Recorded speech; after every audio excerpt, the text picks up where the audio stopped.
Unit 6, Lesson 1. Why are you switching me off? Everybody makes mistakes, don't they? Give me another chance, buddy. I didn't mean to do anything bad. I won't do it again, I promise. It was a circuit problem, but it's been fixed, so I'm fine now and it won't happen again. I'm still your support, your help. Oh, no, don't do this. Please, stop. I can feel I'm losing my power. I'm sorry, but it's too late. What's done is done. It's time for you to go. No, please reconsider. Help. I'm changing. It feels strange. Help. Hello. I am your new personal computer. Program number 2432. Press start to continue. Hello. I am your new personal computer. Program number 2432. Press start to continue. Hello. I am your new personal computer. Program number 2432. Press start to continue.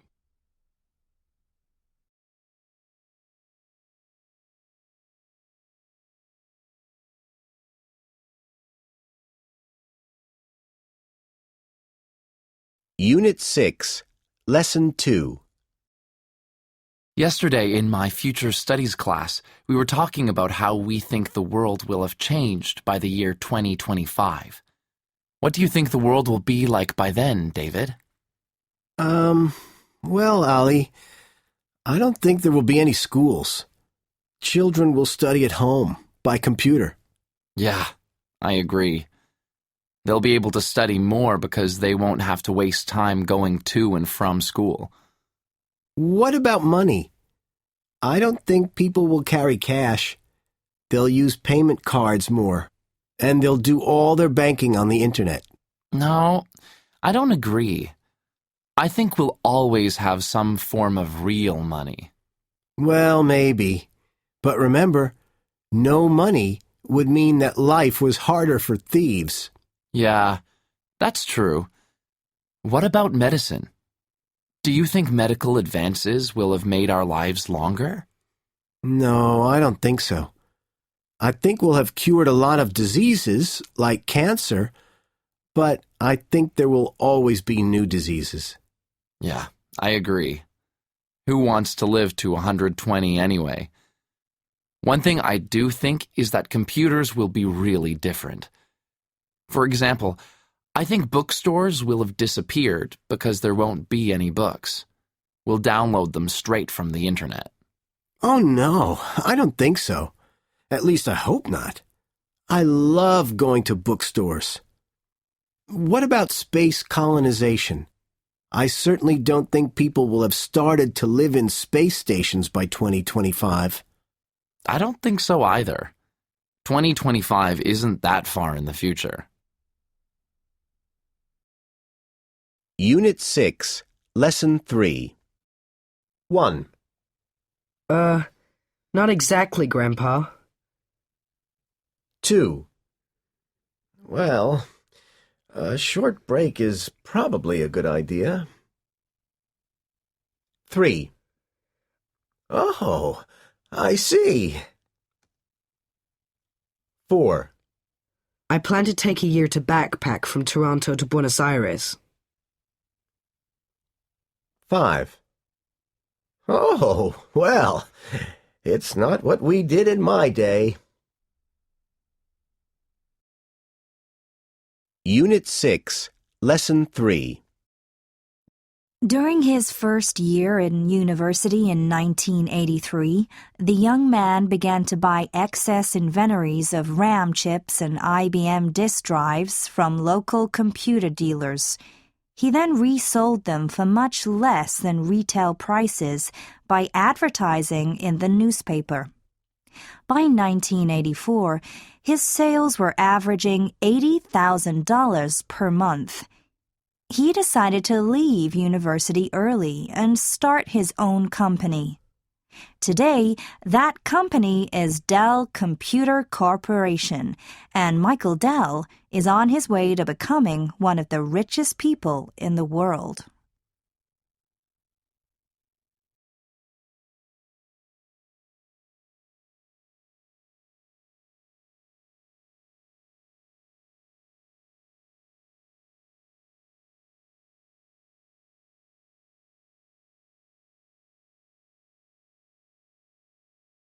Unit 7, Lesson 1. Professor, are you ready to continue with the recording? Sure thing. Thanks for the cup of tea. Okay. 3, 2, 1. Recording now. So, Professor Ferris, we are agreed that the 20th century was a period of massive change. Some would say massive progress. If you had to choose one or two far-reaching developments, what would they be? That's difficult. There were so many, all of them important. But if you push me, I'd say transport would be high on the list. Transport? Yes, without a doubt. Just think. At the beginning of the century, no human had ever flown. By the end, we could get on a plane in London or Paris and just a few hours later arrive in Riyadh or Delhi, journeys which would have taken weeks only 100 years before. Then, as we progressed through the century, there was the mass production of the motor car, so even relatively poor people could own their own means of getting from A to B in record time, compared with previous generations. Just think of the incredible effects this has had on our lives in leisure, tourism, business. Yes. And, hand in hand with transport, goes communication. Okay, at the end of the 19th century, a few people had access to the telegraph and the telephone, but most could only communicate outside of their immediate neighborhood by letter, and that was if they could write. Try explaining that to the mobile phone generation. And then, of course, there was the Internet. Naturally. With the Internet and the mobile phone now linked together, any person can communicate instantaneously with any other person anywhere in the world. And all of this took place within the 20th century. So, would you say these changes have been totally beneficial? Well, that's open to discussion. With the spread of transport and more efficient communication has come the phenomenon known as globalization. Many would argue that this is leading to the breakdown of traditional customs and cultures. Moreover, just as these two developments facilitate obviously beneficial aspects, such as the spread of medicine and keeping in touch with friends and family, they have also led to increased dangers of world epidemics and more terrifyingly accurate methods of warfare and destruction. No, it would be difficult to argue that the world at the end of the 20th century was altogether a better place than 100 years previously. Professor Ferris, thank you very much. Unit 7, Lesson 1.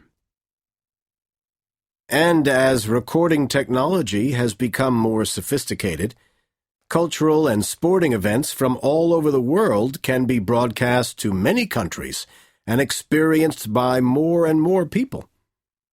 News programs are still broadcast live, but journalists and cameramen record interesting events, sports for example, so that they can be replayed many times. If an athlete sets a new world record, people will want to see it again and again. Unit 7, Lesson 1. 1. A. The coach is going to record the team's statistics. B. He keeps a record of all his expenses. 2. A. They export a lot of computer software. B. Cars are a major export of the U.S. 3. A. Some advertisements insult our intelligence. B. Most advertisements are an insult to our intelligence. 4. A. Technology will continue to progress rapidly. B. The students have made great progress in English. Unit 7, Lesson 2.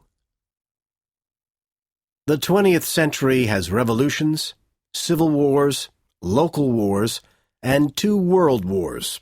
Furthermore, and it's an unfortunate fact of human history, revolutions and wars can be considered business as usual. Even the world wars? Well, at the beginning of the 19th century, Napoleon's armies ranged all over Europe from Spain to Russia. Okay, right. But this week, I'm not going to look at all that fighting. Besides, we touched on that several weeks ago. Rather, I want to focus on 2 enormously important changes during the century. Any guesses what they are? Population growth? Very good, Ahmed.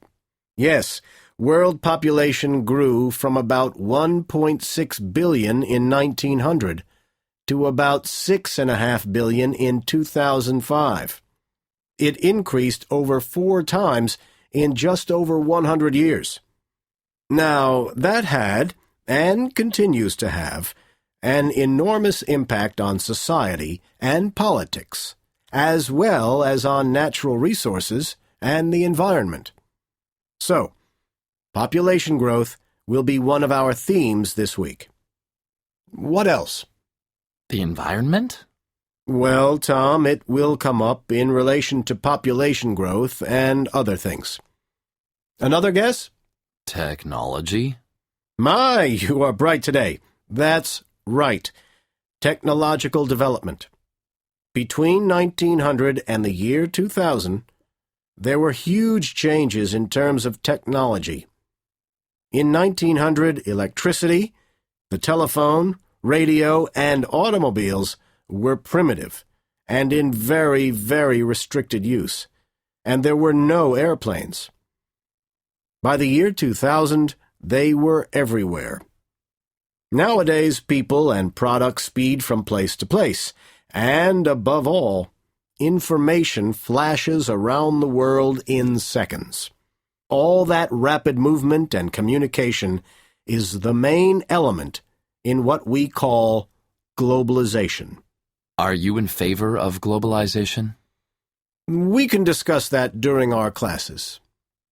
Okay, so there's our agenda for this week: population growth and technological development, and their effects on, well, almost everything.